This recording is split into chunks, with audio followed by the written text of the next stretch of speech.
खुट्टामा घाउको भारी छ, काँधमा देश बदल्ने जिम्मेवारी छ, राष्ट्रपाको ड्राइभर सिटमा सवारी छ अनि अदालतमा मुद्दा पनि जारी छ। सारा तनाव र सङ्कटलाई सामना गर्दै निर्वाचनमा होमिएका पात्र हुन् रवि लामिछाने, जसलाई आफू जित्ने मात्रै होइन आफ्ना उम्मेदवारलाई समेत जिताउनै पर्ने दबाब छ। अब उनी देश दौडाहामा निस्किएपछि देखिएको उपहारलाई हेरौँ। रवि लामिछाने सागर ढकालको निर्वाचन क्षेत्र गुल्मी पुगेपछि देखिएको जनउभार हो।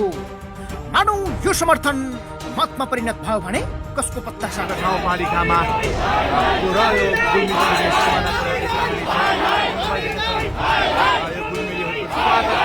पाल्पाको तानसेन पुगेपछि देखिएको समर्थन हेरौँ।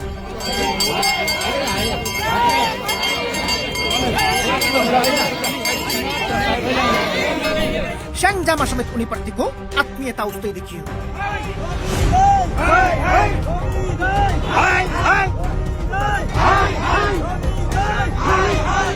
अर्घाखाँचीमा शुक्रबार उस्तै समर्थनले राष्ट्रपालाई थप हौस्याएको छ।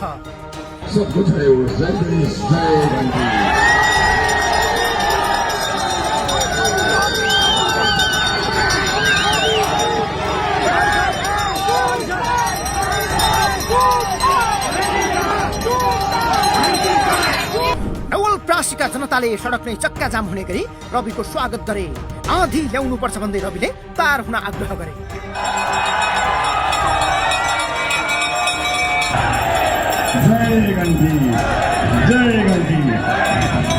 त्यो भन्दा पनि अघि पोखरामा रवि लामिछाने प्रतिको समर्थन अपार देखियो।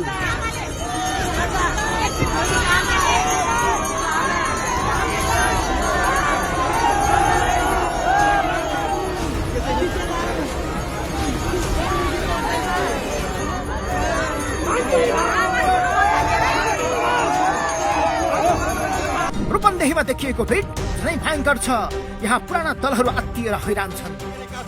रवि बालेनको एकतापछि जनलहर यसरी सडकमा उत्रिन थालेका छन्, देख्न सक्छौँ। यहाँ हेर्नुहोस्, यति बेला यो दृश्य हामीले तिलोत्तमा नगरपालिका शान्ति चोकबाट देखाइरहेका छौँ।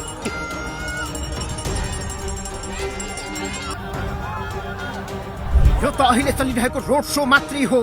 फागुन 6 मा धनगढीबाट राष्ट्रपाले औपचारिक चुनावी सभा गर्दैछ, जहाँ रवि सहित बालेन पनि सहभागी हुनेछन्। यो समर्थन बालेन झापा 5 पुगेर ओली विरुद्ध उम्मेदवार दिएपछि मात्रै सुरु भएको हो।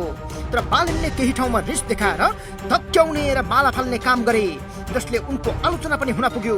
जति बेला रवि चुप थिए, सडकमा निस्किएपछि बालेन भन्दा बढी क्रेज देखिएको छ।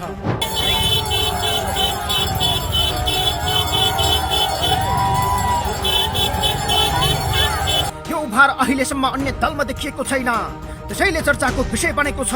कांग्रेसमा गगन थापा नेतृत्वमा आएपछि केही सीमित ठाउँमा रौनक देखिए पनि अरूतिर खास चर्चा छैन। राष्ट्रपाले समय शहरी क्षेत्रमा व्यापक समर्थन पाए पनि काठमाडौँ उपत्यकाभित्रै खास रौनक देखाउन सकेन, किनकि यहाँ उम्मेद्वार आकर्षित गर्ने खालको नदिएको टिप्पणी भइरहेको छ। तर अन्य दलप्रति पनि विश्वास नभएपछि मत कता हाल्ने अन्यलता कामै छ। बालेनले अधिकांश आफ्नै सचिवालयको टिम र सुरक्षाकर्मीलाई उम्मेद्वार बनाए। रविले पुरानै सांसदलाई दोहोर्याए। उनीहरूबाट अघिल्लो चुनावकै बाचा पुराना भएपछि जनताले प्रश्न सोधेर रियाक्ट पारिरहेका छन्। दुईचोटि गृहमन्त्री त उहाँ पक्कै हुनुभएको हो। र अर्को कुरा, कानुन बनायो भने तपाईँ मेरो संसदमा गएपछि कतिवटा विधेयक, कतिवटा कानुन, कतिवटा धारा के चेन्ज गर्नु त्यो पनि भनिदिनु भयो भने अझै गजब प्रश्न। अर्को, तपाईँ संसदमा गएर हामी पार्लियामेन्टमा गइसकेपछि एउटा केही नेपाल ऐन संशोधन गर्नको लागि एउटा विधेयक प्रस्तुत भएको थियो, दफा 64 भन्ने सुन्नुभएको छ कि छैन? जुनसुकै अपराध कर्म गरेको भए पनि राजनीतिक सहमति गरेको खण्डमा उसलाई आम माफी दिने भनेर ठुला दलले प्रस्ताव होइन उनीहरूले गर्ने भनेर लिएर आएका थिए। मै त्यो सदनमा बोल्ने, यहाँ रगत बग्ला, तर हामी यो कुरा मान्न तयार छैनौँ। रवि र बालनको खास रणनीति, उनीहरू सबै जिल्ला र ठाउँमा पुग्ने छैनन्। जित्ने सम्भावना भएका ठाउँलाई वर्गीकरण गरी चुनावी कार्यक्रम बनाउँदैछन्। मुख्यतः रेड, येल्लो र ग्रीन जोनमा निर्वाचन क्षेत्र वर्गीकरण गरिएको छ। कर्णाली र सुदूरपश्चिम सहित पूर्वका हिमाली र भौगोलिक विकटता भएका जिल्लाहरू जहाँ संगठन कमजोर छ त्यसलाई रेड जोनमा राखिएको छ। अर्थात् यी जिल्लाहरू जित्ने सम्भावना कम भएका जिल्ला हुन्। यी जिल्लामा दुई शीर्ष नेताहरू रवि र बालेन अधिकांश ठाउँमा पुग्ने छैनन्। तर रेड जोनका जिल्लाहरू येल्लो जोनमा ल्याउन शक्ति परिचालित हुनेछ। अन्य पार्टी बलियो भएर जित्ने सम्भावना ढुलमुल रहेका तर समानुपातिक मत पाउन सक्ने जिल्लाहरूलाई येल्लो जोनमा राखिएको छ। यहाँ अधिकांश जिल्लामा रवि र बालेन आफै पुग्नेछन्।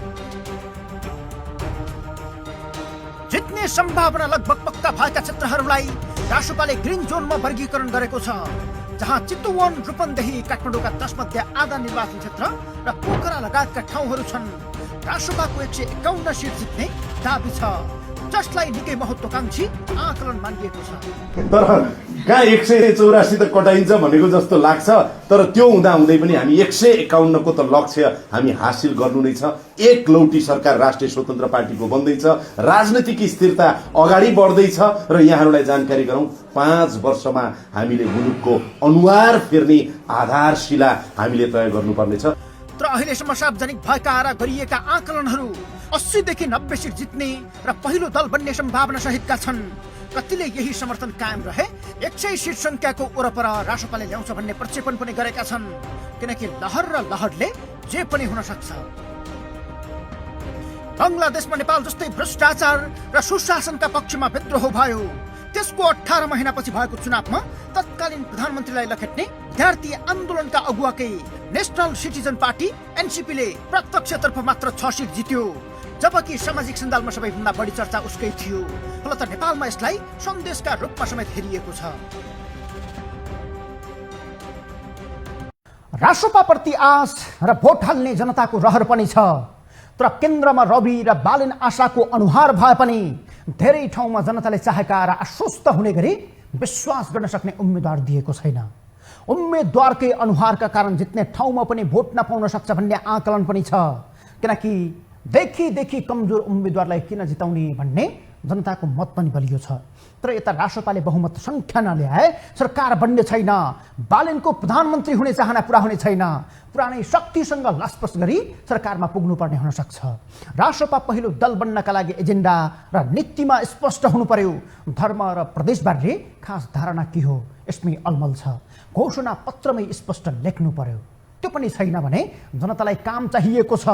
सत्तामा पुग्न बित्तिकै भ्रष्टहरूलाई तत्काल कारबाही र जेल हाल्ने विषयमा जनतालाई अहिलेदेखि विश्वस्त पार्नु पर्यो।